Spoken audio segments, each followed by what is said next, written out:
এটা বাঁধাকপির পাতা। এই পাতাগুলো আমি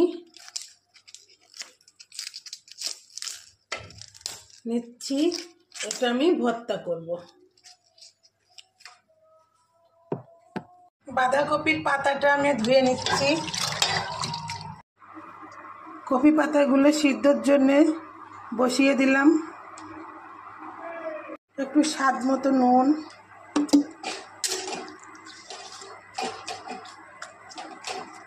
সিদ্ধ হয়ে গিয়েছে। এবার আমি ঠান্ডার জন্য ওয়েট করব। মিক্সারের মধ্যে দিয়ে দিলাম,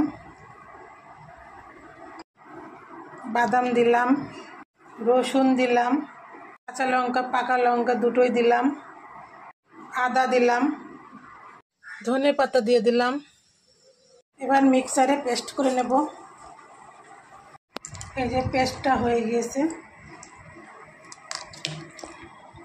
কড়াই গরম হয়ে গিয়েছে, আমি সর্ষের তেল ঢেলে দেবো পরিমাণ মতো। গোটা কালো জিরে, সাদা তিল,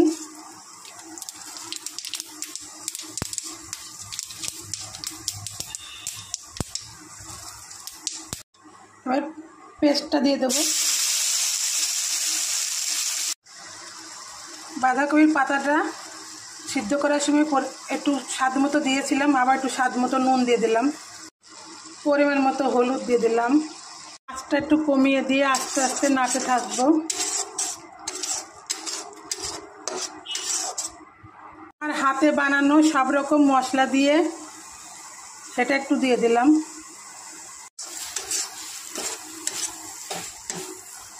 পরিবেশনের জন্য একদম রেডি।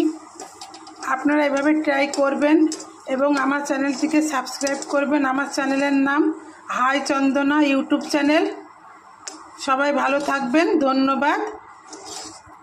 আর খেয়ে বলবেন দিদি এরকম করে ট্রাই করে বলবেন যে কমেন্টে লিখবেন যে খুব সুন্দর হয়েছে রেসিপিটা, কমেন্টের জন্য পাই আমি এভাবে। এই যে আমি এই যে ভাতগুলো সব খেয়ে নেবো এখন এটা দিয়েই।